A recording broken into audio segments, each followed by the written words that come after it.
ආයිබෝවන්. ජීවිතය සහ පාඩම් පොත යා කරන පන්තියක් නැති අමුතු ඉස්කෝලේ ITN ටෙලිවිෂන් ඉස්කෝලේ. අද පාඩම බෙහෙත්. නැතුම බැරි ඖෂධ නැත්නම් බෙහෙත් ගැනයි ටෙලිවිෂන් ඉස්කෝලෙන් කතා කරන්නේ. මා කැමති අපේ ගුරු මණ්ඩලයේ මුලින්ම හඳුන්වා දෙන්න අපේ ආරාධනාව ටෙලිවිෂන් ඉස්කෝලේට සහභාගී වෙනවා. කොළඹ විශ්වවිද්‍යාලයේ වෛද්‍ය පීඨයේ ජ්‍යෙෂ්ඨ මහාචාර්ය විශේෂඥ වෛද්‍ය ප්‍රියදර්ශිනී ගලපති මහත්මිය ආයිබෝවන් ගෞරවණීය පිළිගන්නවා. එතුමිය කොළඹ විශ්වවිද්‍යාලයේ වෛද්‍ය පීඨයේ ඖෂධ වෛද්‍ය විද්‍යාව පිළිබඳ ජ්‍යෙෂ්ඨ මහාචාර්යවරියක් හැටියට ක්‍රියා කරන විශේෂඥ වෛද්‍යතුමියක්. ඒ වගේම අපේ ආරාධනාව ටෙලිවිෂන් ඉස්කෝලේට ගුරුවරයෙක් හැටියට සහභාගී වෙනවා ආයුර්වේද වෛද්‍ය ඩැනිස්ටල් පෙරේරා මහත්මයා. ආයිබෝවන් ගෞරවණීය පිළිගන්නවා. ඒ වගේම අපේ කීර්තිමත් ජීව විද්‍යා ගුරුතුමා තෙසජන්නා ගුරුතුමා ආයිබෝවන් ගෞරවණීය පිළිගන්නවා. බලන්න බෙහෙත් කියන පදයට එක්ක භාවිතා වන ක්‍රියාපද ගණනාවක් තියෙනවා. දැන් අපි බෙහෙත් බොනවා. බෙහෙත් ගන්නවා. සමහර බෙහෙත් විදිනවා. දැන් මේ දවස්වල රට පුරා බෙහෙත් විදිනවානේ. බෙහෙත් නෙමෙයි බෙහෙත් කියලා සමහරු කියන්නේ. ඒ වගේම බෙහෙත් ගහනවා. දැන් අපි රසායන ද්‍රව්‍ය හීන වැඩේටත් මේ කුඹුරට බෙහෙත් ගන්නවා මේ දවස්වල කියලා කියන්නේ. ඉතින් විවිධ විදිහට මේ බෙහෙත් කියන පදය පාවිච්චි කරනවා. අපි බෙහෙත් බොනවා කිව්වට සමහර රටවල බෙහෙත් කනවා කියලා කියන්නේ. ඔය මහජන චීනේ වගේ භාවිතා වෙන්නේ චී කියලා පදේ පාවිච්චි කරන කියන කනවා කියන අර්ථේ. බොනවා නෙමෙයි ඒගොල්ලෝ කියන්නේ. ඒක කොහොම ව්‍යවහාර වුණාද ඒ කන දෙයක් හැටියට තමයි ඒගොල්ලෝ අරන් දෙන්නේ. ඉතින් මේ අරුම පුදුම බෙහෙත් ගැන තමයි ටෙලිවිෂන් ඉස්කෝලෙන් කතා කරන්නේ. තෙසජන්නා ගුරුතුමා. සුද මහත්තයා මේ දවස්වල මම හිතන්නේ වැඩිපුරම කතා කරන සාධකයක් බවට පත් වෙලා තියෙනවා බෙහෙත් නැත්නම් මේ ඖෂධ කියන එක. මුලින්ම මම පොඩි හැඳින්වීමක් කරලා පටන් ගන්නම්. අපි පුරුදු වෙලා තියෙනවා දැන් මේ ඖෂධ නැත්නම් මේ බෙහෙත් කියන එක ගැන බලපුවාම මේ ඇත්තටම මේ බෙහෙත් කියන එක භාවිතා කරන්නේ කිසියම් රෝගයකට ප්‍රතිකර්මයක් විදිහට. ඒතකොට දැන් මේ ප්‍රතිකර්ම කිරීම හෙවත් තෙරපි කියන එක ගත්තොත් ඒකේ ආකාර කීපයක් තියෙනවා. එකක් තමයි ඔබ අහලා තියෙනවා ෆිසියෝതെරපි කියලා. නැත්නම් අපි කියනවා බෞද්ධ චිකිත්සාව කියලා. ඊට පස්සේ සමහර තැන්වලදී තියෙනවා සයිකෝതെරපි කියලා නැත්නම් මනෝ චිකිත්සාව කියලා කියනවා. ඔයගේ චිකිත්සක ක්‍රම ගොඩක් තියෙනවා. අපේ ආයුර්වේද වෛද්‍යතුමාත් පැහැදිලි කරයි ඔය පංචකර්ම චිකිත්සාව වගේ එක එක ක්‍රම තියෙනවා. එතෙන්දී මේ කීමෝതെරපි කියන එක එහෙම නැත්නම් රසායනික චිකිත්සාව කියන එකට තමයි මේ ඖෂධ කියන එක වැටිලා තියෙන්නේ. එතකොට ඒ කියන්නේ මේ ඖෂධයක් තුල තියෙන්නේ මේ ඖෂධය කියන එක අපි බටහිර වෛද්‍ය විද්‍යාවේ භාවිතා කරන දෙයක් වුණත් ආයුර්වේද වෛද්‍ය විද්‍යාවේ භාවිතා කරන දෙයක් වුණත් මේකේ ඇතුලේ අන්තර්ගතය වෙන්නේ කුමක් හෝ රසායනික ද්‍රව්‍යයක්. බොහෝ විට තියෙන්නේ කාබනික රසායනික ද්‍රව්‍ය. එතකොට මේ රසායනික ද්‍රව්‍යයක් අපේ ඇඟ ඇතුළට අපි ඇතුල් කර ගන්නවා. මේ ඇතුල් කර ගැනීම අසන්ත මහත්මයා කිව්වා වගේ මුඛ මාර්ගයෙන් බෙහෙතක් විදිහට බොන්නත් පුළුවන්. එතකොට ආමාශයට යනවා. ගිහිල්ලා ඒක දිය වෙලා රුධිරයට උරාගෙන අවශ්‍ය ස්ථානය දක්වා ගමන් කරනවා. ඊළඟට අනිත් එක තමයි මේ සමහර ඖෂධ තියෙනවා මේ ඒ ඖෂධය ආහාරය කියන්නේ ආහාර මාර්ගයට නෙමෙයි ඇතුල් කරගනු ලබන්නේ ශ්වසන මාර්ගයට. අපි ඉන්හේලර්ස් කියලා කියන්නේ ඒක නහයට හෝ කටින් උරන එකක්. ඒක ආමාශයට යන්නේ නැහැ. එතකොට ඒක පෙනහැලි වලට ගිහිල්ලා ඒත් අවසානයේ රුධිරයට තමයි යන්නේ ඖෂධය. පෙනහැලි හරහා. එතකොට සමහර ඖෂධ තියෙනවා කෙලින්ම අපේ ශිරාවලට එන්නත් කරනු ලබනවා. රුධිර සංසරණ පද්ධතියට එන්නතක් විදිහට දෙනවා. IV විදිහට එහෙම නැත්නම් සේලයින් එකක් විදිහටත් ඒ බෙහෙත දෙන්න පුළුවන්. රුධිරයට තමයි එතකොට කෙලින්ම දෙන්නේ. ඊළඟට සමහර ඖෂධ තියෙනවා සමහර වේදනානාශක ඖෂධ වගේ ඒවා එහෙම වගේම අර උණ අඩු කරන්න තියෙන සමහර ඖෂධ තියෙනවා සප්පොසිටරි ඩ්‍රග් එකක්. එහෙම නැත්නම් ඒක ඒ රෝගියාගේ ගුද මාර්ගය තුලින් තමයි ඇතුල් කරනු ලබන්නේ. ඊට අමතරව තියෙනවා බාහිර ආලේපනයක් විදිහට භාවිතා කරන්න පුළුවන් ඖෂධ. ඔය කියපු විදිහට එක විදිහට මේ ඖෂධ භාවිතා කරනු ලබනවා. ඉතින් ඇත්තටම සාමාන්‍යයෙන් ඖෂධ වේදය පිළිබඳව ඉතා ඉහළට ඉගෙන ගන්න පුළුවන් වගේම සාමාන්‍ය ජනතාවටත් මේ ඖෂධ පිළිබඳව සහ ඒවායේ භාවිතය පිළිබඳව යම් අවබෝධයක් තියෙන එක මේ පවතින කාල සීමාව තුළ ඉතාමත්ම වැදගත් වෙනවා. ඒ වගේම තමයි අපි දන්නවා සමහර ఔෂධ භාවිතා කරන්න ගියාම අපිට වෛද්‍යවරයා නිර්දේශ කරනවා මේක කෑමට පෙර ගන්න කියලා. ඊට පස්සේ මේක කෑමට පසු ගන්න කියලා දෙනවා. ඒතර සමහර වෙලාවට අපිට ඕක අමතක වෙලා මේ දෙකම කෑමෙන් පසු ගන්නවා. ඒ මතක් වෙන්නේ කෑමට පස්සේ කෑමට පෙර එකක් මේ බිව්වේ නෑ නේද කියලා. එතකොට දැන් කෙනෙකුට ඇති වෙන්න පුළුවන් ඇයි එහෙම වෙනස් කරලා තියෙන ඖෂධය භාවිතා කරන අවස්ථාව. සමහර ඒවා කියනවා මේක රාත්‍රියට පමණක් කියලා ලියලම තියෙනවා. ඒක දවල්ට ගත්තහම මොකද වෙන්නේ? කොහොමත් යන්නේ බඩටනේ කියලා හිතන්න පුළුවන්නේ. ආන්නේ වගේ සාමාන්‍ය ජනතාව විසින් දැනගත යුතු ගොඩාක් කරුණු ටිකක් මේ ඖෂධ සම්බන්ධයෙන් තියෙනවා. දැන් විශේෂයෙන් මගේ ශාස්ත්‍රයේ මගේ විශේෂ ශාස්ත්‍රය ගත්තාම සුද්ධ ජීව විද්‍යාව ඒක සම්බන්ධයෙන් ගත්තොත් සුද්ධ ජීවීන් අපේ ඇඟට ඇතුළු වුණාන් පස්සේ ඇතිවන ඒවට කියන්නේ අපි ආසාදන කියලා. ආසාදන රෝගවලට මේ බෙහෙත් භාවිතා කිරීම ගත්තොත් එහෙම මෙන්න මේ විද්‍යාඥයා එර්ලිච් කියන විද්‍යාඥයා මෙයා 1909 දී සිපිලිස් කියන රෝගය සඳහා රසායනික ඖෂධයක් භාවිතා කරලා තියෙන බවට සාක්ෂි තියෙනවා. මීට කලින් ගොඩාක් ඈත අතීතයේදී මේවා භාවිතා කරන්න ඇති. මම මේ කිව්වේ සාමාන්‍යයෙන් පෙළ පොත්වල සඳහන් වෙලා තියෙන ඒවා. පර්ල් එර්ලිච් කියන විද්‍යාඥයා සහ මෙයා වෛද්‍යවරයෙක් මෙයා විසින් සිපිලිස් කියන බෝවන රෝගයට එරෙහිව ඖෂධයක් භාවිතා කරලා තියෙනවා කියලා කියවෙනවා. ඒකෙන් තමයි මේ බෝවන රෝග සම්බන්ධයෙන් ඖෂධ භාවිතාව පටන් ගන්නෙ. ඉතින් ඊට පස්සේ ඔබ දන්නවා ඇති ඉතාමත්ම කීර්තිමත් විද්‍යාඥයෙක් වන ඇලෙක්සැන්ඩර් ෆ්ලෙමිං කියන විද්‍යාඥයා විසින් පෙනිසිලීන් කියන ඖෂධය හඳුන්වලා දුන්නා. අපි ඉදිරියේදී ඒ ගැන කතා කරමු. ඒකෙන් පස්සේ පටන් අරගෙන මේ ශුද්‍රජීවීන් ශරීරයට ඇතුල් වෙලා ඇති කරන ආසාදන මැඩ පැවැත්වීම සඳහා ලෝකේ ඇන්ටිබයොටික්ස් එහෙම නැත්නම් ප්‍රතිජීවක ඖෂධ කියන ඖෂධ කාණ්ඩය භාවිතා කරන්න පටන් අරන් තියෙනවා. දැන් මේ වන විට විශාල වශයෙන් වර්ග රාශියක් ප්‍රතිජීවක ඖෂධ තියෙනවා. ඒතර මේවායේ භාවිතය, මේවා භාවිතා කළ යුතු ආකාරය ඒ පිළිබඳව අපි අද වැඩසටහනෙන් කතා කරන්න බලාපොරොත්තු වෙනවා. තිස්සජනායක මහත්තයා නූතන බටහිර වෛද්‍ය විද්‍යාවත් එක්ක බැඳිච්ච ඖෂධ පිළිබඳ ඉතිහාස කතාවේ කොටසක් මතක් කළාට ඖෂධ පිළිබඳ ඉතිහාසය මනුෂ්‍ය ශිෂ්ටාචාරයේ මුලටම යනවා. මිනිසයා කියලා කෙනෙක් මෙලොව පහළ වූ දා පටන්ම බේත් පාවිච්චි කරලා තියෙනවා. බේත් නැතුව මිනිසයාට පැවැත්මක් තිබිලම නැහැ. හින්දා මේ ඖෂධ වේදයේ ඉතිහාසය කොහෙද කියලා හිතුවොත් එහෙම ඒක කොහෙන් පටන් ගන්නද කියලා හිතන්න බැරි තරම් දීර්ඝ ඉතිහාසයක් තියෙනවා. මහාචාර්යතුමිය දැන් අපි ප්‍රතිකාර කරනවානේ. හැබැයි ප්‍රතිකාර කරනවා කියන්නේත් නෑ ගමේ අය කියන්නේ බේත් කරනවා කියලා. ඒ කියන්නේ මේ සිංහල බේත් කරනවා ඈ මේ පොඩ්ඩක් මේ බේතක් කොල්ල බලන්න ඕන. එහෙම කියලා තමයි කියන්නේ ප්‍රතිකාර කිරීමට බේත් කරනවා කියන එක තමයි පාවිච්චි කරන්නේ. අපි ඖෂධ වේදයේ පිළිබඳව නැත්තම් ඖෂධ පිළිබඳවයි කතා කරන්නේ අපේ ජ්‍යෙෂ්ඨ මහාචාර්යතුමිය. ඔව්. මම හිතන්නේ ඉතාමත්ම කාලීන මාතෘකාවක්. මොකද මේ දවස්වල පැතිර යන වසංගතයත් සමග ඖෂධ පිළිබඳව ලොකු ජනතාවගේ මේ ඒ පිළිබඳව ලොකු ඉන්ටරෙස්ට් එකක් ඇවිල්ලා තියෙනවා. ඉතින් ඒක නිසා මම හිතන්නේ ඖෂධ භාවිතය වගේම අවභාවිතාවත් වැඩි වෙලා තියෙනවා. ඉතින් ඒක නිසා මම හිතන්නේ හුඟ දෙනෙක් ඖෂධ පිළිබඳව දැන ගැනීම ඉතාමත්ම වැදගත්. මම හිතන්නේ අපේ තිස්සස හොඳ ප්‍රවේශයක් ලබා දුන්නා. අපි ඖෂධ පිළිබඳව දැනගත යුතු දේවල් පිළිබඳව කොහොමද ගන්නෙ කියන එක. මම මුලින්ම කියන්න සතුටුයි දැන් කවුරු හරි ඖෂධයක් භාවිතා කරනවා නම් ඒ ඖෂධය පිළිබඳව තමන් දැනගත යුතු ඉතා විශාල කාරණා මේ අවම වශයෙන් දැනගත යුතු කාරණා කීපයක් තියෙනවා. ප්‍රථම වශයෙන්ම තමන් දැනගන්න ඕනේ මේ ඖෂධයේ නම මොකක්ද? මොකද අපි බටහිර වෛද්‍ය විද්‍යාව අනුව මේ ඖෂධ රහස් නැහැ. ඒක නිසා විශේෂයෙන්ම දැන් දිගු කාලීනව බෙහෙත් ගන්න අය දැනගන්න ඕනේ මේ ඖෂධයේ නම මොකක්ද කියලා.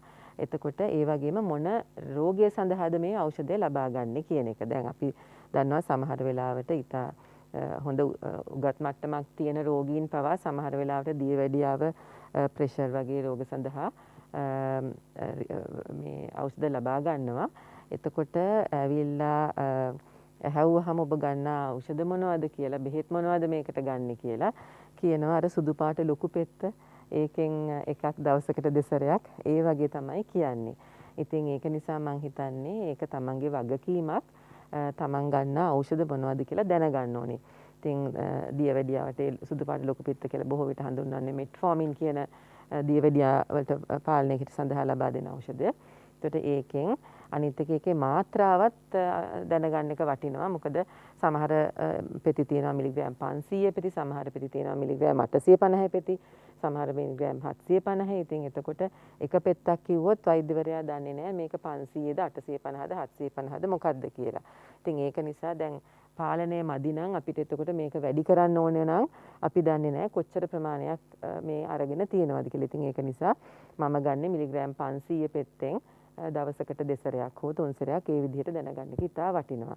ඊළඟට ඒක මේ අර තිස ජනනායක මහත්තයා කිව්වා වගේ අපි කොහොමද මේක කෑමත් සමග සම්බන්ධතාවයක් තියෙන්න ගත යුතුද? එහෙම නැත්නම් කෑමට සම්බන්ධතාවයක් නැතුව උදේ පාන්දර නැගිට ගමන් හිස් බඩ ගන්න ඕනේද? සමහර අපි ඒවා කියනවා රැට නිදා ගන්න ඇඳට ගිහිල්ලා මේක ගන්න ඕනේ. අන්න ඒ වගේ ඒ විදිහට ඒ පිළිබඳව දැනුමක් තියෙන්න ඕනේ. ඊළඟට තමයි මේක පිළිබඳව විශේෂිත තව මොනවා හරි දැනුවත් වීමක් සිද්ධ වෙන්න ඕනේද?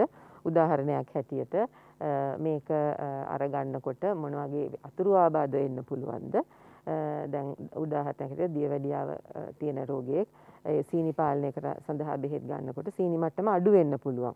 එතකොට සීනි මට්ටම අඩු වුණොත් මොනවද මේ තමන්ට මේ දාඩිය දැමීමක් කලන්ත ගතියක් එහෙම එන්න පුළුවන්. එතකොට එහෙම වුණොත් සීනි තියෙන මොනවා හරි දෙයක් ගන්න එක හොඳයි කියලා ඒ දැනුමක් තියෙන්න ඕනේ.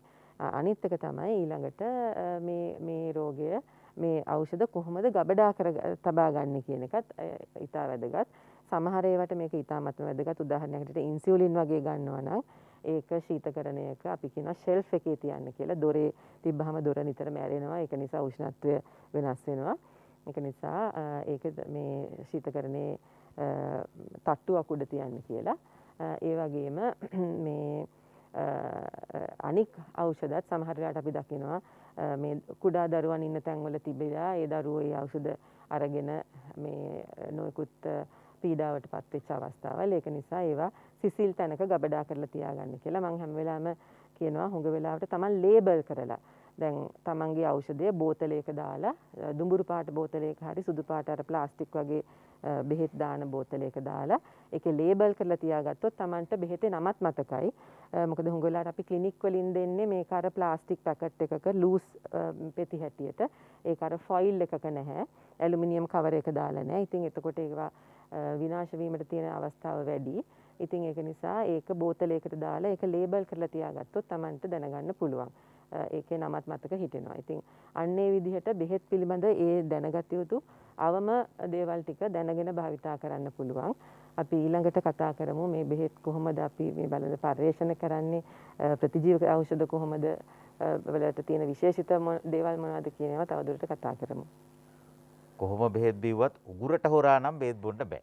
ඒක බොනවා නම් ඒක උගුර හරහාම යන්න ඕනේ. හැබැයි විදින බෙහෙත් ගාන බෙහෙත් ඒවා ඉතින් උගුරට දන්නේ නැහැ. විවිධ ක්‍රම තියෙනවා බෙහෙත් ශරීරයට ඇතුළු කරන්න. ඒක පිටින් ගන්න. හැබැයි බොනවා නම් උගුර හරහාම යන්න ඕනේ. ඒක තමයි කියමනක් ඇවිල්ලා තියෙන්නේ උගුරට හොරා බෙහෙත් බොන්න බෑයි කියලා. ආයුර්වේද වෛද්‍ය ඩැනිස් ටයිල් පෙර මහත්මයා. ඔව් අපි මම කල්පනා කරේ මේක ටෙලිවිෂන් ඉස්කෝලේ නිසා වචන ටික ඉස්සෙල්ලා පොඩ්ඩක් ලියාගෙන ඉමුද කියලා. හරි. දැන් අපිට දැන් මේ අපි කතා කරන ඖෂධ කියන වචනේ සංස්කෘත වචනයක් නේ. ඒක ආයුර්වේදෙත් එහෙමම සඳහන් වෙනවා. අපි සිංහලෙන් කියන ඔසු කියලානේ. ඒතර පාලියෙන් ඔක ඖෂධ. එතකොට අපි බේත් කියලා වචනකුත් තියෙනවා. ඒක එන්නේ බයිසජ්ජ කියන වචනේ. ඒ සංස්කෘත වචනේ පාලි වචනේ බේසජ. එතකොට බේසජ බෙහෙත් වෙලා අපි බේත් කියනවා. එතකොට මේ වචන දෙකම අපි පාවිච්චි කරනවා සමාජයේ. සාමාන්‍ය අර කිව්වා වගේ චීනේ විතරක් නෙවෙයි අපේ ගම් වලත් බේත් කනවා කියලා කියන මිනිස්සු. බේත් කනවා. ලෙඩකට බේත් කනවා කියලා. මොකද ආයුර්වේද බේත් ගොඩක් වෙලාට තියෙනවා කන බේත්. ඒ කියන්නේ හැදුවට පස්සේ ඒක ආහාරයක් වගේ බේත කනවා.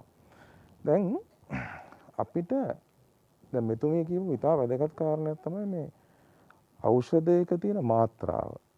මේක ආයුර්වේදයේ ඉතා පැහැදිලිව කියලා තියෙනවා. මේක කියන්නේ ඉස්සෙල්ලා මොකද්ද ඖෂධයක් කියලා කියන්නේ කියන එකත් කියලා තියෙනවා. ඖෂධයක් කියන එකට ඉස්සරහට විශේෂණ පදයකුත් දාලා උපයුක්ත ඖෂධය යන කොමක්ද කියලා පැහැදිලි කරනවා. මොකක්ද ඇත්තටම මේ උපයුක්ත ඖෂධය කියලා කියන්නේ?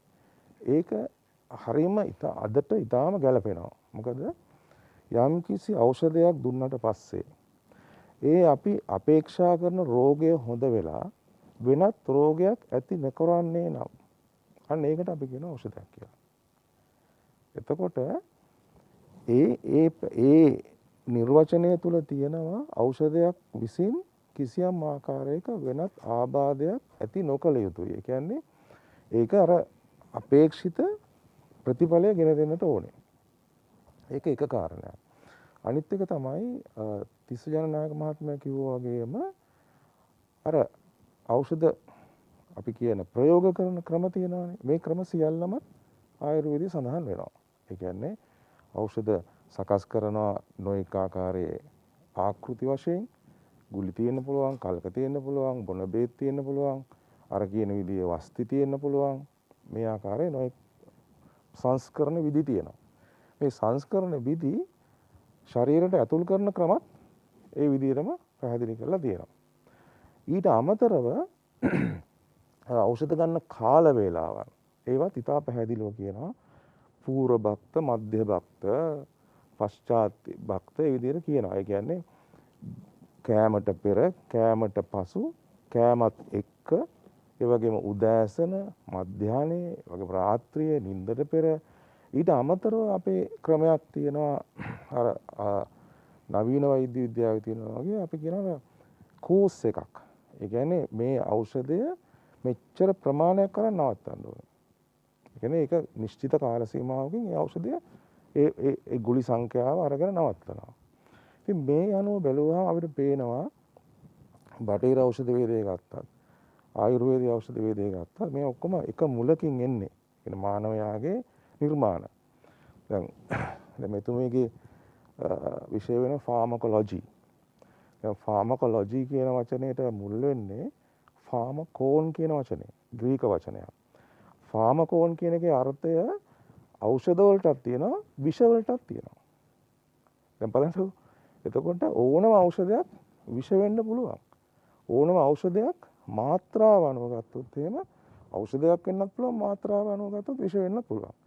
ඒක අපේ ශාස්ත්‍රයේත් කියනවා. මොකද අපි ආයුර්වේදයේ තියෙනවා ඊ타ත්ම උග්‍ර විෂ වර්ග ඖෂධ සඳහා යොදා ගන්නවා.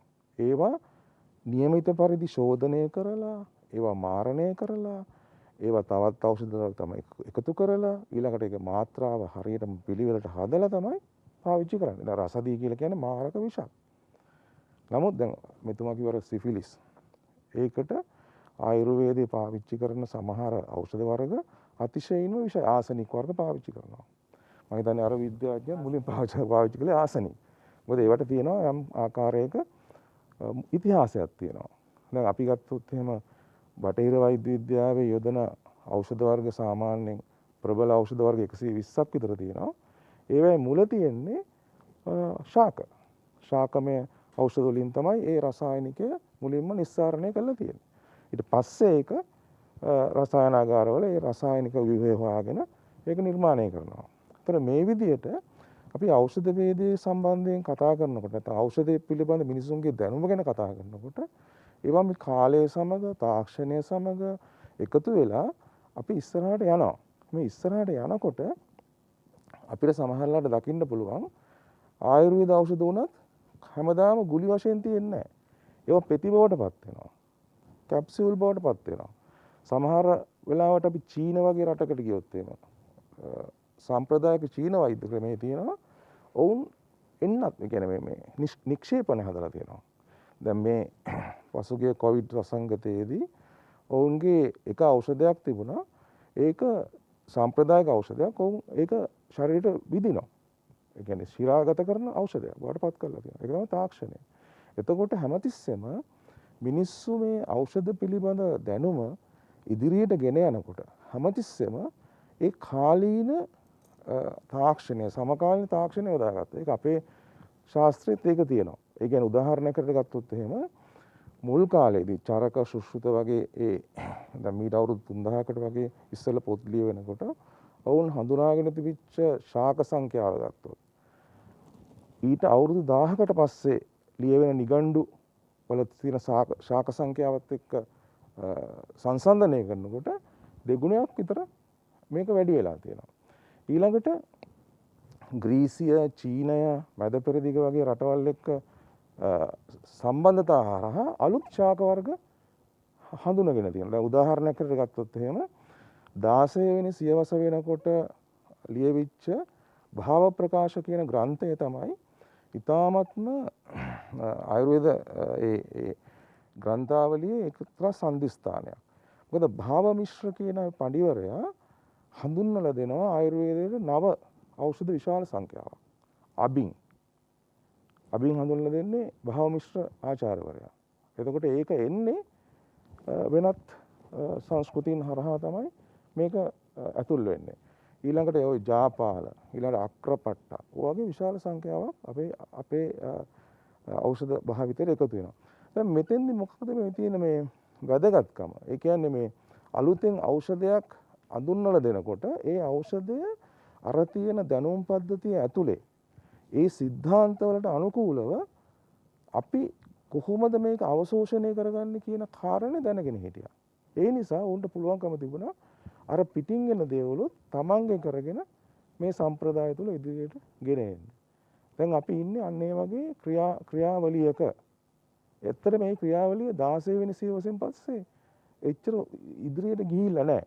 අපි දැන් හුඟක් කලාවට හිතනවා මේක මේ පිටින් ආපු ඖෂධයක්, මේක අපිට අයිති නැහැ. අන්න ඒ වගේ එකක් තියෙනවා. නමුත් ඖෂධයක් කියන එක හැමතිස්සෙම ඖෂධයේ තියෙන ලක්ෂණය දැන් මම ඒකට තව හොඳ උදාහරණ දෙකක් කියලා නවත්තන්නම්. ඔබට මතක ඇති ජීවකගේ කතාව නේ. ජීවක වෛද්‍යවරයා තමන්ගේ අධ්‍යාපනය ඉවර කළා ගුරුවරයා ළඟට ගියාම ගුරුවරයා ඔහුගේ අවසාන පරීක්ෂණයට කියනවා ඔබ පුළුවන් නම් ඖෂධ වලට නොගන්නා යම්කිසි දෙයක් තියෙනවා නම් ගිහිල්ලා අරගෙන එන්න කියලා.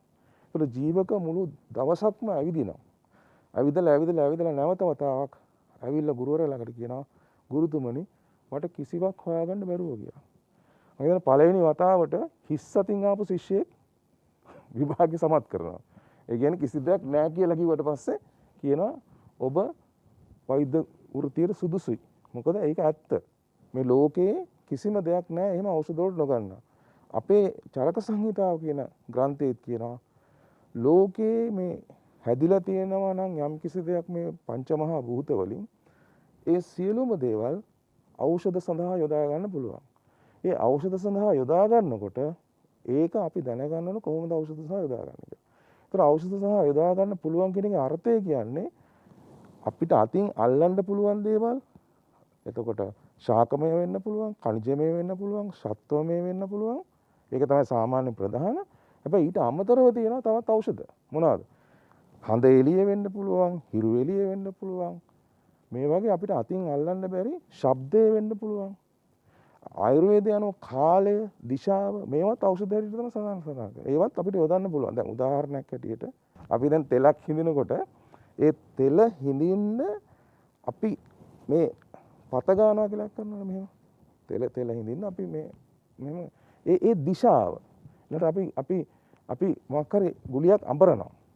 අඹරනකොට ඒ දිශාව මේ ඩිරෙක්ෂන් එකත් ඖෂධීය ගුණයක් තියෙනවා කියලා කියනවා. ඒ කියන්නේ මොකක් හරි ගහක මුලක් ගන්නවා නම් නැගෙනහිර දිශාවට ගිය මුල, බටහිර දිශාවට ගිය මුල. එතකොට එතන ඖෂධීය ගුණය තියෙන්නේ අර දිශාවත් එක්ක.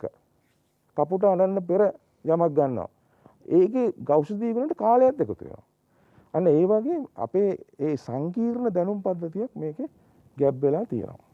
බේතක් හදනවා කියන්නේ නිකන් ගුලියක් අඹරනවා කියන වැඩක් නෙවෙයි. ඒකත් එක්ක බැඳිච්ච දර්ශනයක් තියෙනවා කියන එකයි ඔබතුමා පැහැදිලි කළේ. කොහොම හරි පෙත්ත බවට පත් උනේ පොත්ත තමයි. ඉස්සර මිනිස්සු පොතු කන්න දිගස්වල පොතු කාලා මේක හොඳයි මේකෙන් මේ කාබඩේ අමාරු හොඳ වෙනවා කියලා. හැබැයි මේ පොත්ත පෙත්ත බවට පත් කරගත්තා. දැන් ඒ පෙත්තත් වෙන දේවල් බවට එන්නත් බවට නොයෙක් දේවල් බවදලා නූතන වෛද්‍ය විද්‍යාවේ ඖෂධ වේදයේ දක්වා ආපු ගමන බොහොම දීර්ඝ එකක් බවයි අපි කියන්නේ. බෙහෙත් පිළිබඳවයි කතා කරන්නේ. ඖෂධ පිළිබඳව අද ටෙලිවිෂන් ඉස්කෝලෙන් කතා කරන්නේ. මට අවසර දෙන්න පාලක මැදිරියට යන්න. පාලක මැදිරිය මගින් නිකුත් කරන පණිවිඩ කීපයක් සඳහා. පෑස් සබන් බිලිඳ සම්ට විශේෂයෙන්ම නිෂ්පාදිතයි. SLS ප්‍රමිති සහතිකය සහිතයි. සිග්නල් චාකෝල් ලෙමන් දන්තාලේපය සුදුවන් දද්දපලක් ලබා දෙයි. සිරිලක සිනාසුරකේවා. අපි ඖෂධ පිළිබඳව කතා කරන්නේ. තිස්ස ජනනායක මහත්තයා. හසන්ත මහත්මයා දැන් අපි ඖෂධ භාවිතා කරනු ලබන්නේ කිසියම් රෝගයකටනේ. රෝගවලත් තියෙනවානේ විවිධාකාර ස්වභාවයක්. දැන් අපි ගත්තොත් දියවැඩියාව, ඊට පස්සේ අදිරුධිර පීඩනය, එතකොට ඒ වගේ රෝග ගත්තොත් ආතරයිටිස්, ඒ වගේ රෝග කණ්ඩායමක් තියෙනවා. ඒවා එක්කෙනෙක්ගෙන් තව කෙනෙකුට බෝ වෙන්නේ නැහැ. අපි කියනවා ඒවා බෝ නොවන රෝග කියලා.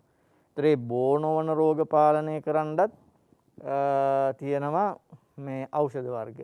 ඒ වගේම සමහර කායික රෝග තියෙනවා. ඒවත් බෝ වෙන්නේ නැහැ. දැන් උදාහරණයක් විදිහට ගත්තොත් අපි ગેස්ට්‍රයිටිස් වගේ රෝගී තත්ත්ව තියෙනවා. ඒවාටත් තියෙනවා ඖෂධ වර්ග. ඊට පස්සේ තව තියෙනවා මේ මානසික රෝගත් හැදෙනවානේ මිනිසුන්ට. ඇත්තටම කියනවා නම් දැන් මානසික රෝග, දැන් උදාහරණයක් විෂාදය වගේ රෝග ගත්තොත් එහෙම ඒ වගේ රෝග වලටත් ඖෂධ නිෂ්පාදනය කරලා තියෙනවා. ඒ අතර මම විශේෂයෙන්ම මේ කතා කරන්න යන්නේ දිලීර හෝ බැක්ටීරියා හෝ වෛරස. මේවට අපි පොදුවේ කියනවා විස බීජ කියලා. අන්නේ විස බීජ ලෙස හඳුන්වන ශුද්‍ර ජීවීන්. ඒකට ප්‍රොටෝසෝවා වගේ අයත් අයිති වෙන්න පුළුවන්.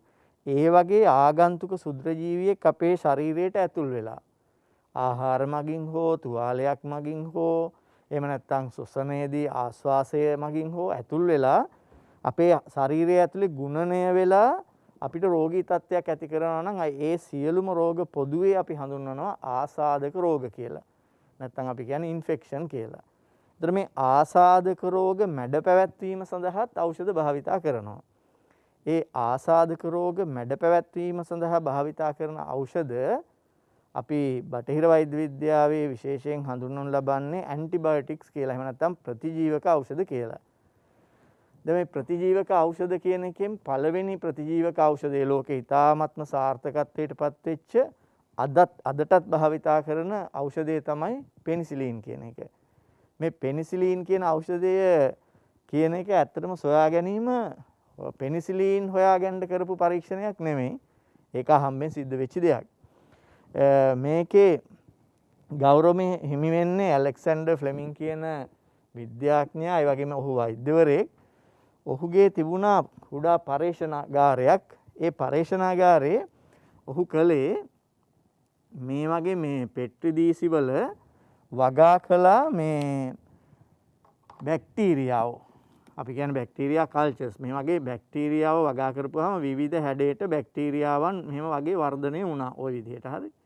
ඒතර මෙයා බැක්ටීරියා පිළිබඳව තමයි පරීක්ෂණ කටයුතු කරගෙන ගියේ. හැබැයි යම් දවසක මේ පෙට්ටි දීසියක් එළියට අරන් බලනකොට අර කොහොම හරි හුළඟේ පාවෙලා ආපු ගහක දිරපු පත්‍රයක කෑල්ලක් මේකට වැටුණා. අපි සාමාන්‍යයෙන් ශුද්‍ර ජීව විද්‍යාවේදී හඳුන්වන්නේ එතකොට ඒක කන්ටැමිනේෂන් එකක් කියලා. ඒතකොට ඒ කරන්න ගිය පරීක්ෂණේ වැඩක් නැහැ. ඒ හින්දා එයා හිතුවා මේක පස්සේ අයින් කරනවා කියලා අර ලාච්චුවකට දාලා වහලා තියලා තිබ්බා. පස්සේ මෙයාට අමතක වුණා මේක සුද්ධ කරන්න, අයින් කරන්න. සතියකට විතර පස්සේ ඇවිල්ලා බලපුවාම අර දිරපු කොළ කෑල්ල වැටිච්ච තැන, මේ කොළ කෑල්ල වැටිච්ච තැන ඉඳන් පටන් ගත්තාම මෙන්න මෙහෙම ස්වභාවයක් යාට දකින්න ලැබුණා මේ විදිහට. ඔහොම වර්ධනය වෙලා මේ මගේ සූත්‍රිකාකාර දිලීරයක්. හැබැයි මේ දිලීරේ වර්ධනය වෙච්ච ප්‍රදේශයේ අර කලින් තිබිච්ච බැක්ටීරියා ගණාවාස ඔක්කොම මැරිලා ගිහිල්ලා මේ විදිහට. මෙහෙම දිලීරේ ගොඩාක් වර්ධනය වෙලා තියෙනවා. දිලීරේ හැදිච්ච හරියේ කොහෙවත්ම බැක්ටීරියා ගණාවාස නැහැ. එතනින් තමයි එයා කල්පනා කරේ ඒ කියන්නේ මේ දිලීරය හදන මොනවා හරි සංයෝගයක් මගින් බැක්ටීරියාව විනාශ වෙනවා කියලා. ඒ ඔස්සේ ඔහු පරීක්ෂණ කරගෙන ගියා මේ දිලීරය හඳුනාගත්ත පෙනිසිලියම් නොටේටම් කියලා. ඒකෙන් එළියට එන සංයෝගය පෙනිසිලීන් කියලා හඳුන්වනු ලැබුවා. ඊට පස්සේ 1948 විතර වගේ කාලය වෙනකොට තවත් විද්‍යාඥයෙකු කරන ලද පරීක්ෂණ වලින් මේ දිලීරයෙන් නිස්සාරණය කළ ගන්න පුළුවන් වුණා පෙනිසිලින් කියන ඖෂධය. ඒතර ඒක තමයි ලෝකයේ ඉස්සර වෙලාම සාර්ථක ලෙස ශුද්‍රජීවීන්ට එරෙහිව අත්හදා බලපු මේ ඖෂධය. හැබැයි ඒක විශේෂත්වයේ තියෙන්නේ ඔය සමහර ප්‍රතිජීවක ඖෂධ කාලෙන් කාලයට ඒකේ භාවිතය වැඩක් නැතුව යනවා. ඒ වුණාට පෙනිසිලින් කියන ඖෂධය තාමත් ලෝකේ පාවිච්චි කරනවා. එතෙන් පටන් ශුද්‍රජීවීන්ට එරෙහිව ඖෂධ වර්ග ගණනාවක් නිෂ්පාදනය කරලා තියෙනවා. හැබැයි මේක කියනකොට මට මතක් වෙනවා තව කතාවක්. මේක ජනප්‍රිය කතන්දරයක්. අර ඉස්සර යුද්ධෙට ගිහිල්ලා මිය ගිය හැම සොල්දාදුවෙක්ගෙම මේ කොහේ හරි මල්ලක් තිබිලා තියෙනවා අපේ සිංහල සොල්දාදුවන්ගේ. ඒ මල්ලේ තිබිලා තියෙනවා කැවුම්. හැබැයි ඒව පරණ කැවුම්, පුස්කාපු කැවුම්. එතකොට මේ යුද්ධෙදී යම්කිසි ඊතලයක් වගේ වැඩිච්ච තැනක් තියෙනවා නම් අර ඒ ඊතලේ ගලවලා දාලා එතනින් මේ පුස්කාපු කැවුමක් තියලා ගැට ගැහුවා කියලා ජනප්‍රවාදයේ සඳහන් වෙනවා. එතකොට මට හිතෙනවා සමහර වෙලාවට මේ වගේම සිද්ධියක් එතන වුණාද කියලා. ඒ කියන්නේ මේවා අහම්බෙන් සිද්ධ වෙච්ච දේවල් වෙන්න පුළුවන්. පස්සේ ප්‍රයෝජනෙට ගත්ත ඒ වගේම දිලීරයක් අර කැවුම් වල පුස් කරනවා කියන්නේ දිලීර හැදෙනවනේ. දිලීරයක් වර්ධනය වෙලා ඒ දැන් බොහෝ වෙලාවට පේශි හෝ පටක කුණු වෙන්න හේතු වෙන්නේ මේ ශුද්‍රජීවී බැක්ටීරියාවන්ගේ ආක්‍රමණනේ. ඒ නිසා අතන තිබිච්ච මොනවා හරි රසායනික ද්‍රව්‍යයක් නිසා ඒක නතර වුණාද? ඒ අනුව ඒ ජනප්‍රවාදයේ ඇත්තද කියලාත් ප්‍රශ්නයක් ඇත්තටම වෙනවා. මේ එක ඖෂධයක්වත් බොහෝ වෙලාවට මිනිසා විසින් නිර්මාණය කරන්නේ පස්සේ. දැන් සමහරලාට දැන් මේ දිලීරේ යොදාගන්නේ නැතුව මේ පෙනිසිලින් වල ව්‍යුහය දැනගත්තට පස්සේ රසායනාගාරයක හදන්න පුළුවන්. නමුත් ඒ රසායනික ද්‍රව්‍ය නිර්මාණය කරලා තියෙන ස්වභාව ධර්මයේ විසින්. ඒක ප්‍රතිනිර්මාණය කරන එක තමයි මිනිස්සු කරන්නේ. ඉතින් ඒ වගේ තමයි ගොඩාක් රසායනික ද්‍රව්‍ය මේ රසායනික දේවල් තමයි ගහක ඔබ කිව්වා වගේ පොත්තකින් ගත්තත් එහෙම නැත්නම් සතෙක්ගෙන් ලබා ගත්තත් මේවා ඔක්කොම රසායනික ද්‍රව්‍ය. බොහෝ වෙලාවට මේ දැන් මේ අපි භාවිතා කරන මේ රෝගවලට ආසාදක රෝගවලට භාවිතා කරන ප්‍රතිජීවක ඖෂධ විශාල වශයෙන් නිස්සාරණය කරනු ලබන්නේ මුලින් ඒ ජීවීන්ගෙන් පස්සේ තමයි ඒවා රසායනාගාරයක නිෂ්පාදනය කරනු ලබන්නේ. ඖෂධ ගැන ඉගෙන ගැනීම විභාගයටත් ඉතා වැදගත්. ඔය සාමාන්‍ය පෙළ උසස් පෙළ විභාගවලට සමහරට ප්‍රශ්නයක් හැටියට එන්න පුළුවන් විද්‍යාව ප්‍රශ්න පත්‍රයේ කොහේ හරි තැනක ඖෂධ පිළිබඳව පිළිතුරක් ලියන්න. හැබැයි දීර්ඝව තව වැඩි දුර ඉගෙන ගන්නට සිද්ධ වෙන උසස් අධ්‍යාපන කටයුතු වලදී ඖෂධ වේදේ කියලා විෂයකුත් තියෙනවා. ජේෂ්ඨ මහාචාර්යතුමිය බලාගෙන ගියාම සමහර බෙහෙත් ලෙඩේටම පරිශන කරලා හොයාගෙන තියෙනවා. පරිශන කියන්නේ විද්‍යාගාරයක් ඇතුලේ කරන පරිශනේ වෙනයි. දැන් පිනුවැල් ගැට කොත්තමල්ලි හොඳයි කියන්නේ මේ විද්‍යාගාරයක් ඇතුලේ පරිශන කරලා නෙමෙයි. අවුරුදු 1000 2000 මිනිස්සු බීලා ව්‍යවහාරයෙන්ම කරපු පරිශනේ මේක හොඳයි කියලා අද්දුටුවයි ප්‍රත්‍යක්ෂයි කියලා කියනවා. සමහර බෙහෙත් හොයාගෙන තියෙන අහඹු ලෙස. සමහරට ඒ හොයාගත්ත ලෙඩේට නෙමෙයි වෙන ලෙඩකට තමයි මේ බෙහෙත හොඳ. ඒ කියන්නේ ඒ හොයාගත්ත ලෙඩේට අර අනෙක් සමහර ලෙඩ වලට හොඳයි කියලා හොයාගත්ත බෙහෙතුත් තියෙනවා. බෙහෙත් ගැනයි කතා කරන්නේ මහාචාර්යතුමනි. මම හිතන්නේ අපි ඊටමත්ම හොඳ ප්‍රවේශයක් අපහු මේ තිස රසගෙන් ලැබුණා මේ ඖෂධ කොහොමද මේවා හොයා ගැනීම පිළිබඳව. එතකොට දැන් මෙතුමා ආයුර්වේද වෛද්‍යතුමා අපි සඳහන් කරා මේ ඖෂධ හුඟක් වෙලාවට ගන්නේ ශාක වලින් ඒ වයින් තමයි මූලාශ්‍රය තියෙන්නේ කියලා. ඒක ඇත්තටම ඊටාම සත්‍ය මේ ප්‍රකාශයක්. මොකද දැන් මම මේ ඖෂධ වෛද්‍ය විද්‍යාවට ෆාමකොලොජි ගත්තාම මේ ෆාමකොලොජි කියන විෂයක් හැටියට ඇත්තටම මේ පහුගිය සතවර්ෂයේ තමයි ආවේ. දැන් උදාහරණයකට කොළඹ වෛද්‍ය පීඨයේ පටන් ගත්තේ 1870 මීට අවුරුදු 151කට කලින්. එතකොට ඒ පටන් ගන්නකොට ෆාමකොලොජි කියලා විෂයක් තිබුණේ නැහැ. එතකොට තිබුණේ ඒකට කිව්වේ මැටීරියා මෙඩිකා කියලා. එතකොට ඒ දවස්වල මෙහෙම මේ ඖෂධ නිස්සාරණය කිරීමේ ඒ හැකියාව ඒ තාක්ෂණය තිබුණේ නැහැ. ඒ දවස්වලත් සෙනගට රෝගීන්ට දුන්නේ මේ නොයෙකුත් ශාකසාර ඒ වගේ දේවල්. දැන් උදාහරණයක් හැටියට අපි මේ මැලේරියාව සඳහා ප්‍රතිකාර දෙන්න පාවිච්චි කරන ක්වීනින් ඖෂධය ඒක ලබා ගත්තේ සින්කෝනා කියන ශාකයේ මේ ශාකයෙන්. ඉතින් පස්සේ තමයි මේකේ සින්කෝනා වල තියෙන්නේ ක්වීනින් කියන ඖෂධය හැටියට නිස්සාරණය කරලා ඒක රසායනිකව නිපදවන්න පස්සේ භාවිතා කරා. ඒ වගේම අපි ඖෂධයක් හැටියට මුලින්ම භාවිතා කරේ ඇත්තටම ඇස්ප්‍රින් කියන ඖෂධය. මේ ඇස්ප්‍රින් අපි ලබා ගත්තේ විලෝ කියන මේ විලෝ ශාකයෙන් තමයි ඇස්ප්‍රින් භාවිතා කරේ. 1899 1902 වෙනකොට තමයි මුලින්ම බේයර් සමාගම මගින් මේක අපි ඒක තමයි ප්‍රථම ඖෂධය හැටියට නිපදවීමක් හැටියට සලකන්නේ. ඉතින් ඊට පස්සේ දැන් මේ ඖෂධ අපි මේ විදිහට දැනට පර්යේෂණ විදිහට පර්යේෂණ කරලා සායනික පර්යේෂණ කරලා ඒ සිස්ටම් එක පටන් ගත්තේ ඇත්තටම 1940 ගණන් වල ඉඳලා. දැන් මම හිතන්නේ තිස්සස සඳහන් කරා පෙනිසිලින් ඖෂධය හොයා ගැනීම පිළිබඳ ඇලෙක්සැන්ඩර් ෆ්ලෙමිං තුමා මගින් විද්‍යාඥයා ඒ වගේම වෛද්‍යතුමා ඒ පෙනිසිලින් ඖෂධය නිපදවීම ඇත්තටම මුළු ලෝකයේ ඒ වෙලාව මේ අර දෙවන ලෝක සංග්‍රාමයේ තිබිච්ච කාලය. ඇත්තටම ඒකෙදි මේ ඒක එංගලන්තයේ තමයි මේ ඇලෙක්සැන්ඩර් ෆ්ලෙමිං විද්‍යාඥයා හිටියේ. ඉතින් ඒගොල්ලෝ බොහොම ඉක්මනට මේක ඉතා විශාල ලෙස මේක නිෂ්පාදනය කිරීමේ තාක්ෂණය දියුණු කරා. ඒක නිසා ඇත්තටම බලාපොරොත්තු වෙනවා මේ බලාපොරොත්තු ඒගොල්ලෝ මේ ඒක ඉක්මනට නිෂ්පාදනය කිරීමෙන් දෙවන ලෝක සංග්‍රාමයේ වෙච්ච මරණ සංඛ්‍යාව මිලියන ගාණකින් අඩු වුණා කියලා. මොකද ඒකෙදි මේ ලෝක සංග්‍රාමයේදී තුවාල වෙච්ච සොල්දාදුවන් හට ප්‍රතිකාර කිරීමට මොකද සොල්දාදුව තුවාල වුණාම උන්ට ඒ තුවාල ඊළඟට විස බීජ මගින් ආසාදනය වෙනවා. එතකොට විස බීජ වලට ප්‍රතිකාරයක් හරියට තිබුණ නැහැ ඒ දවස්වල. සෝ පෙනිසිලින් නිපදවීම නිසා මිලියන ගාණකින් අඩු වුණා. ඉතින් ඒ දවස්වල ඇත්තටම ඒ විදිහට ඖෂධයක් නිපදවලා ඒක ලබා දීලා තමයි ඒකේ ගුණාගුණ තීරණය කරේ. අපි ප්‍රථම වරට අපි දැන් මේ ඕනෙම ಔಷධයක් නිපදවීලා ඒක රෝගීන්ට ලබා දීම සඳහා දෙන ක්‍රමවේදය ඊට පස්සේ කාලේ තමයි දියුණු වුණේ. ඒ කියන්නේ 1948 වගේ මේ TB සඳහා ක්ෂය රෝගය සඳහා ස්ට්‍රෙප්ටොමයිසින් කියන ඖෂධය තමයි මුලින්ම අපි දැනට භාවිතා කරන ක්‍රමවේදය. ක්ලිනිකල් ට්‍රයල්ස් කියන එක.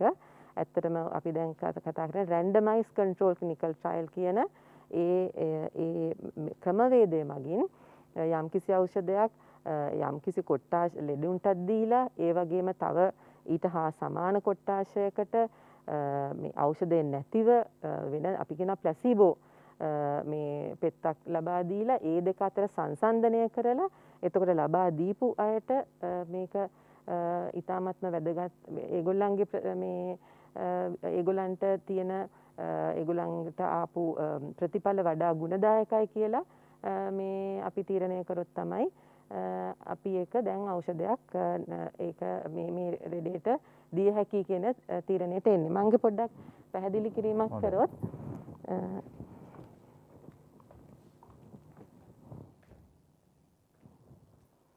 දැන් අපි ඕනෙම ඖෂධයක් පළමු වරට මේ ඕනෙම ලෙඩෙකුට ලබා දීමට නම් අපි ඇත්තටම අදියර 4කින් යනවා.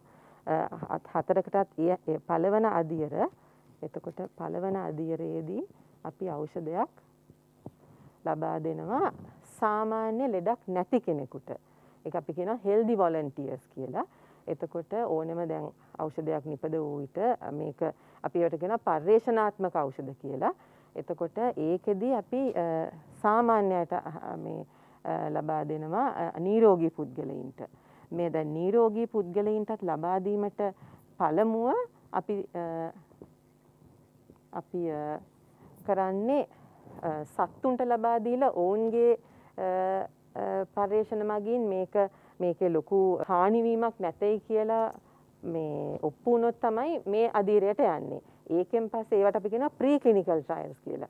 මේ හියුමන් ස්ටඩීස් මිනිස්සුන්ට ප්‍රතිකාර කරන්න කලින් සත්තුන්ට දීලා ඔවුන්ට මරණයට පත්වීමක් විශාල හානියක් උනේ නැත්නම් තමයි මේ පළවෙනි අදිරියට යන්නේ.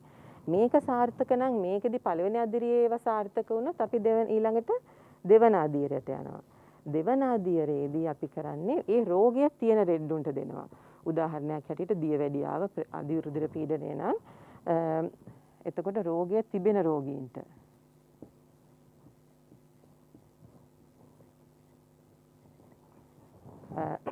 ඔවුන්ට ලබා දෙනවා. අපි සාමාන්‍යයෙන් 100ක් 300ක් අතර. එතකොට ඒ උන්ට ලබා දීලා ඔවුන්ගේ කලින් තිබිච්ච සීනි මට්ටම මොකද්ද, ඊළඟට දුන්නාට පස්සේ සීනි මට්ටම අඩු වෙනවද කියලා ඒ අනුව අපි තීරණය කරනවා.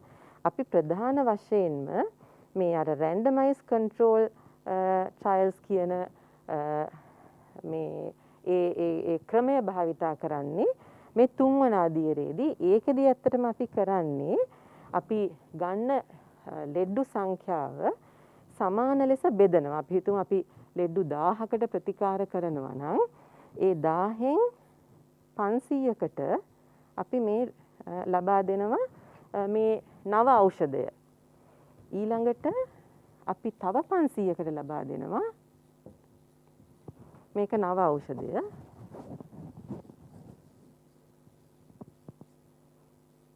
තව 500කට ලබා දෙන අපි ඒකට කියන්නේ ප්ලැසිබෝ කියලා. එතකොට ඒක මම හරියටම සිංහල වචනය නම් දන්නේ නැහැ. ප්ලැසිබෝ ඖෂධයක් කියන්නේ දැන් අපි මේකට ලබා දෙන ඖෂධය අපි හිතමු කහපාට පොඩි පෙත්තක් නම් එතකොට ඒහා සමානම පෙත්තක් ලබා දෙනවා අපි අනික් 500ට. මේ දෙවිධයට වෙන් කරන එක කරන්නේ ඉතාමත්ම අහඹු ලෙස. ඕනෙම කෙනෙකුට හැකියාව තියෙන්න ඕනේ මේ කණ්ඩායමට හෝ අනික් කණ්ඩායමට ඇතුල් වීමට. එතකොට මෙහෙම ලබා දුන්නාම අපි ඊට පස්සේ බලනවා මේ කොට්ටාශ දෙකේ මේ මේ රෝගේ සුව වෙන ප්‍රමාණය කොහොමද මේ කොට්ටාශ දෙකේ කියලා. එතකොට මේ නව ඖෂධය ලබා දීපු කොට්ටාශයේ සුව වන ප්‍රමාණය මේක මේ ප්ලැසිබෝ නැත්නම් ඖෂධයක් නොමැති කණ්ඩායමට දීපු කොට්ටාශයේ සුව වන ප්‍රමාණයට වඩා ඉතා විශාල ලෙස අපි කියනවා ස්ටැටිස්ටිකලි සංසන්දනය කරාම ඒක වැඩි නම් අපි යන්නේ එතකොට තමයි කියන්නේ මේ ඖෂධය මේ රෝගය සඳහා භාවිතා කරන්න පුළුවන් කියලා ඖෂධ අධිකාරියක් මගින් ලියාපදිංචියක් කිරීම කරන්නේ ඒ වෙනකොට තමයි. දැන් හුඟක් වෙලාවට අපි දකින්නේ හුඟක් අය ඔව් මෙන්න මේ නව ඖෂධය අපි ලබා දුන්නා 100 දෙනෙකුට නැත්නම් 200 දෙනෙකුට දීලා හුඟ දෙනෙක් සනීප වුණා නැත්නම් ඔක්කොම සනීප වුණා කියනවා. ඒතර එහෙම දැනට බටහිර ඖෂධ ඒ විදිහෙන් අපි ලියාපදිංචියක් කිරීමට යන්නේ නැහැ. අනිවාර්යයෙන්ම මේ විදිහට සංසන්දනාත්මකව ඒ ඖෂධය ලබා දුන් කණ්ඩායම ඒ ඖෂධය ලබා නොදුන් කණ්ඩායමක් එක්ක සංසන්දනය කරලා ඔවුන්ගෙන් කී දෙනෙක් සුව වුණාද කියන එක සංසන්දනය කරලා ඒක අර මේ ස්ටැටිස්ටිකලි අපි සංසන්දනය කළා ඒ අනුව මේගොල්ලොන්ගේ සුව වූ ප්‍රමාණය අරකට සංසන්දනය කළ විට වැඩි නම් තමයි ඖෂධ එතකොට මේ ඖෂධ නිපද වූ කණ්ඩායම ඖෂධ අධිකාරියට මේ ඉදිරිපත් කරනවා ඒගොල්ලන්ගේ ඔක්කොම ලේඛන මේ ඖෂධය දැන් මේක රෝගය සඳහා අපි පෙන්නලා තියෙනවා ඉෆෙක්ටිව් කියලා. ඒක නිසා මේක දැන් මේ සඳහා ලියාපදිංචි කරන්න කියලා. එහෙම කරොත් ඖෂධය ලියාපදිංචි වෙනවා. නමුත් ඖෂධය ලියාපදිංචි වූ පමණට අපි කියන්නේ මේක හොඳටම මේ අපි සේෆ් කියලා. එතකොට ආරක්ෂිතයි කියලා. ඊළඟට යනවා 4 වන අදියරට. 4 වන අදියරේදී එතකොට මේ ඖෂධය දැන් ලියාපදිංචි වෙලා තියෙන්නේ. ලියාපදිංචි වුණාට පස්සේ මේක භාවිතා කරන්න ගන්නවා සියලුම ලෙඩ්ඩු අතර. දැන් මේ අවස්ථාවේදී අපි බොහෝම මේ හරීම කෙයාෆුල් විදිහට මේක අපි මේ ලෙඩ්ඩුන්ව තෝරගන්නවා. ඒගොල්ලන්ට මේ අවුරුදු 30ත් 60ත් අතර ඊළඟට ප්‍රෙග්නන්ට් අය ඉන්න බෑ, ගර්භණී අය ඉන්න බෑ, වකුගඩු රෝගීන් එහෙම අය ඉන්න බෑ. ඒ විදිහට බොහොම මේ සිලෙක්ටඩ් කාණ්ඩයක් තමයි මේකට ගන්නෙ. තෝරාගත්ත කාණ්ඩයක්. එහෙම නෙවෙයි අපි සාමාන්‍යයෙන් ඖෂධයක් භාවිතා කරනකොට භාවිතා කරන්නේ වෙනත් බෙහෙත් සමග වෙනත් රෝග තත්ත්ව තියෙන අය සමග. ඒකට එහෙම පාවිච්චි කරනකොට නොයෙකුත් අතුරු ආබාධ එහෙම එන්න පුළුවන්. ඒ අතුරු ආබාධ සම්බන්ධව 4 වන අදියරේදී වඩා වැඩි දුර අපි පරීක්ෂා කරනවා. ඒ පරීක්ෂාවලිනුත් එතකොට හොඳයි කියලා, ඒ කියන්නේ ලොකු අතුරු ආබාධ නැහැ කියලා අපි තීරණය කරොත් තමයි ඒක දිගටම ඒ සඳහා ලියාපදිංචිය ලබා දෙන්නේ. ඉතින් මේ අදියර ටික යන්න ඕනේ නිසා තමයි බටහිර ඖෂධයක් යම්කිසි රෝගයකට ලියාපදිංචි කිරීම සඳහා ලොකු කාලයක් ගත වෙන්නේ. ඒ වගේම ඊට විශාල විද්‍යාත්මක සාධක මත පමණක් ඒ ලියාපදිංචිය සිද්ධ වෙන්නේ. පේනවනේ බේතක් ලියාපදිංචි කරගන්න තියෙන අමාරුව. දැන් මේ දවස්වල භාවිතා කරන එන්නත් උනත් ඔය ක්‍රමවේදය අනුගමනය කරලා වෙන්න පුළුවන් ලියාපදිංචි කරලා මනුෂ්‍ය භාවිතයට ගන්න මට්ටමට එන්න ඇත්තේ ওই විදිහට. හැබැයි එච්චර කාලයක් ගත වුණේ නැහැ. කොරෝනා ආවා, එන්නතක් ගැන අපි කතා කර හිටියා. ටික දවසක් යනකොට එන්නත ආවා. සමහර ඒවා තාම පරිශන මට්ටමේ තියෙනවා ඖෂධ ආරෝමය. කොහොම හරි විභාගයට වැදගත් බව මා කීවා, බෙහෙත් ගැන හැදෑරීම, ඖෂධ ගැන ඉගෙන ගැනීම වැදගත් බව කීවා. හැබැයි ඉතින් ජීවිතේට කොයිතරම් වැදගත්, කොටිම කියනවා පණ බේරගන්න. පණ බේරගන්න ඉදිනදා ජීවිතේ අපිට කොයිතරම් වැදගත්ද බෙහෙත් ගැන දැන ගැනීම. නොදැන සිටීම මරණයට හේතුවක් වෙන්න පුළුවන්. දැන් වෛද්‍යතුමනි, ඔබතුමා නිර්වචනයක් ඉදිරිපත් කළා. බෙහෙතක් කියන්නේ මොකද්ද, ඖෂධයක් කියන්නේ වෙන දෙයක් වෙන්න බෑ මේකෙන්.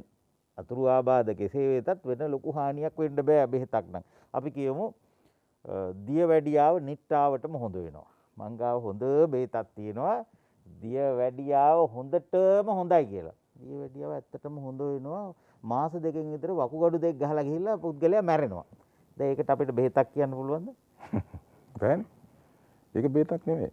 දැන් ගොඩක් වෙලාවට ලංකාවේ දේශීය වෛද්‍ය ක්‍රමය පිළිබඳ තියෙන ප්‍රශ්නේ ඕකයි.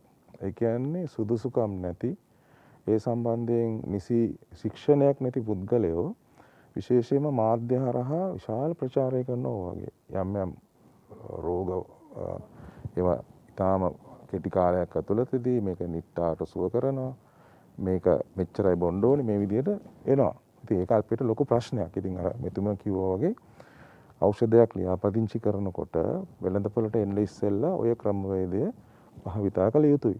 නමුත් අපේ ආයුර්වේද ඖෂධ සම්බන්ධයෙන් වෙනත් ආකාරයේ ප්‍රවේශයකුත් තියෙනවා. මොකද හේතුව සමහර ඒ කියන්නේ ඔය දැන් අලුතෙන් නිෂ්පාදනය කරන ඖෂධ වලට ඔය ක්‍රමවේදය අනිවාර්යයෙන්ම අපිත් කියන්නේ ඒක කළ යුතුයි. ඒ කියන්නේ යම්කිසි එවිඩන්සස් නැත්නම් සාක්ෂි පාදක වෙන්නට ඕනේ. හැබැයි අවුරුදු දහස් ගණනකට ඉස්සෙල්ලා ඉදිරිපත් කරලා තියෙනවා කෙලින්ම යම් ආකාරයක ට්‍රයල් ඇන් එරර් උඩ යම් මට්ටමකට ඒගොල්ලෝ අධ්‍යයනය කරලා ඉදිරිපත් කරනවා මෙන්න මේ ඖෂධයෙන් මෙන්න මේ ප්‍රතිඵල තියෙනවා කියලා. අර තිස්ස මහත්මයා කිව්ව එකට හොඳ වචනයක්. අද්දුටුවයි සත්තයි.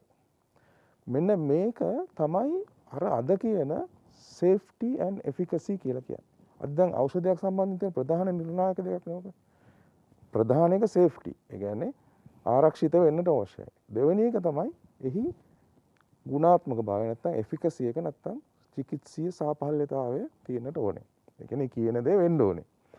එතකොට අර මීට අවුරුදු දහස් ගානකට පෙර යම් ආකාරයකින් ලබාගත දැනුම සංග්‍රහ කරනවා යම් කිසි ග්‍රන්ථයක මෙන්න මේ දේවල් මේ විදියට මේ හැබැයි ඒක කියනවා මේ දේවල් මේ විදියට ගන්න ඕනේ. කප්පට අනන්න පෙර බස්නාහිරට ගිය මුලේ පොත්ත ගන්න ඕනේ. එතකොට ඒ නිර්ණායක ඔක්කොම වෙන්න ඕනේ හැබැයි. එතකොට මේ විදියට තමයි මේක සංයෝග කරන්නේ. මෙන්න මේ ද්‍රව්‍ය මෙහෙම ගන්න ඕනේ. එතකොට මේක විශාල සංයෝගයක්. දැන් බොහෝ වෙලාවට බටහිර ඖෂධවලදී යොදාගන්නේ එක රසායනිකයක් හුඟක් වෙලාවට. එක්කෝ රසායනික සංයෝග කීපයක්. හැබැයි ආයුර්වේද ඖෂධවලදී එකතු වෙන්නේ එක්කෝ ගහක මුල්, පොතු, කොළ, කිරි, එහෙම නැත්නම් මල්, ඇටේ ඇතුළේ තියෙන මදේ මේ ආදී වශයෙන් එක වට්ටෝරුවක් ගත්තාම මේ වට්ටෝරුව ඇතුලේ තියෙනවා ශාක වර්ග විශාල සංඛ්‍යාවක්, ඛනිජ වර්ග, සත්තුන්ගෙන් ගන්න ඒවා, ඒ වගේම ඒ ශාකවල ගන්නේ අංගයේ වෙනස්කම් මේ ආදී වශයෙන් මේක සංකීර්ණයි. ඇත්තටම ගත්තොත් එහෙම අපි තනි ශාකයක් ගත්තොත් ඒ තනි ශාකයක තියෙන රසායනික සංඝටක සංඛ්‍යාව මිලියන ගණනක්. අපිට හරි අමාරුයි මේක හොයන්නත්. මොකද දැන් මේ වෙනකොට ඇමරිකාවේ කැන්සර් රිසර්ච් ඉන්ස්ටිටියුට් එක ලෝකේ තියෙන ශාක වර්ග වලින් 100ට එකක් විතරයි ඒගොල්ලෝ ස්ක්‍රීන් කරලා තියෙන්නේ. කියන්නේ විශේෂයෙන්ම කැන්සර් කියන එකට බෙහෙත් හොයාගන්න. හැබැයි ඒ තවමත් ඒගොල්ලන්ට ලොකු ප්‍රශ්නයක් වෙලා තියෙනවා කොහොමද මේ වෙන් කරගන්නේ මේ ඖෂධීය ගුණය තියෙන්නේ මොකේද කියලා වෙන් කරගන්නේ කොහොමද? මොකද ශාකයක් ගත්තාම මේකේ තියෙන ඇල්කොලොයිඩ්ස් කියන ඒවට අපි කියන උපක්ෂාර කියලා මේවා තමයි ඇක්ටිව් ප්‍රින්සිපල්ස් නැත්නම් ක්‍රියාකාරී සංඝටක. ග්ලයිකෝසයිඩ්ස් කියලා තියෙනවා. ඒ වගේ මට අපි කියනවා ද්විතීයික සෙකන්ඩරි මෙටබොලයිට්ස්. ඒ කියන්නේ ශාකයේ තියෙන ප්‍රධාන ඒ පිෂ්ඨ ආදී නැත්නම් සැකරයිඩ් ආදී දේවල් ඇරුණාම ශාකයේ විසින් ඒ අවට පරිසරයේ තියෙන බාහිර සාධකත් එක්ක තමන්ගේ පැවැත්මට අදාළව නිර්මාණය කරගන්න රසායනික සංයුතියක්. මේවා තමයි මේ ඖෂධ හැටියට අපි පාවිච්චි කරන්නේ. ඒවා හැමතිස්සෙම ශාකයේ පැවැත්මට දැන් උදාහරණයක් ගත්තොත් එහෙම ශාකයක් ස්වභාවිකව වර්ධනය වෙනකොට එයාගේ ඖෂධීය ගුණ වැඩි. ඒ නිසා තමයි අපි කියන්නේ වනයේ තියෙන ඖෂධයේ ගුණ වැඩි කියලා. හේතුව එයා ස්වභාවික අරගලයක ඉන්නේ පරිසරයත් එක්ක තමන්ගේ පැවැත්ම සඳහා. එතකොට එයා නියඟයට වෙනත් ආකාරයේ එන තර්ජනවලට මුහුණ දෙමින් තමයි මෙයා මේ ස්වභාවික පරිසරයේ අනිකුත් ශාක එක්ක යම් ආකාරයක අන්තර්ක්‍රියා කරමින් තමයි මෙයා වැඩෙන්නේ. එතකොට අර එයාගේ රසායනික සංයුතිය ගුණාත්මක භාවය වැඩි. දැන් මේ රසායනිකයන් හරියට තෝරගන්න බෑ අපිට මේක තමයි කියලා අපිට අන්වීක්ෂයකින් බලලා තෝරන්න බෑ. ඒ නිසා හරි ලොකු ප්‍රශ්නයක් තියෙනවා මේ කොමක්ද මේ ක්‍රියාකාරී සංඝටකය කියලා හොයාගන්න එක.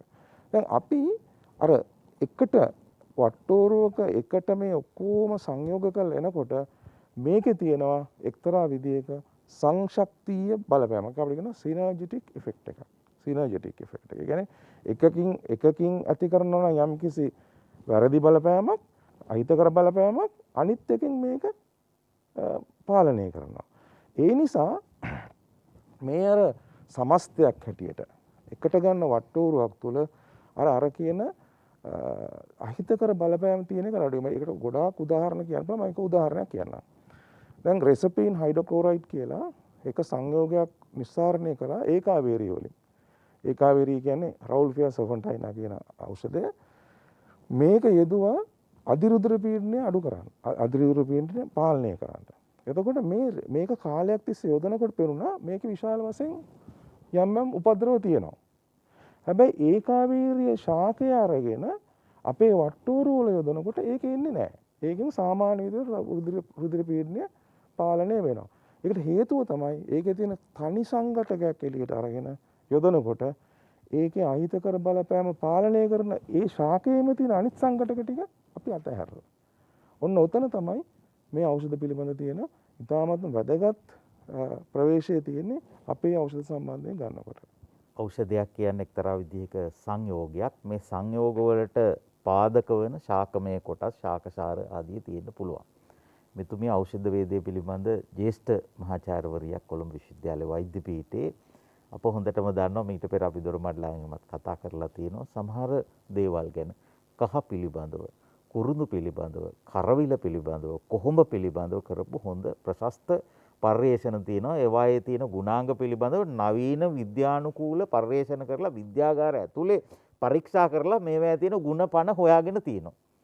සමහර වෙලාවට විවහාරයෙන් මේ කොහොඹ පාවිච්චි කළේ ඔහොම විද්‍යාගාරයක පරීක්ෂා කරලා නෙවෙයි. හැබැයි අද ඒවම නවීන විද්‍යාත්මක පරීක්ෂා කරලා සමහර දේවල් වල තියෙන ගුණ ඇත්තටම ඉතා ඉහළ මට්ටමේ කියලා හොයාගත්ත දේවල් මෙතුමියගේ මූලිකත්වයෙන් කරපු පර්යේෂණක් තියෙනවා. සමහර දේවල් අපිට ඒව ගැනත් කතා කරන්න පුළුවන්. බෙහෙත් ගැනයි අප කතා කරන්නේ. මේ පාඩමේ තව කොටසක් තියෙනවා. අප ඊළඟ ටෙලිවිෂන් ඉස්කෝලේ වැඩසටහනින් මුණ ගැහෙමු. ආයිබෝවන්.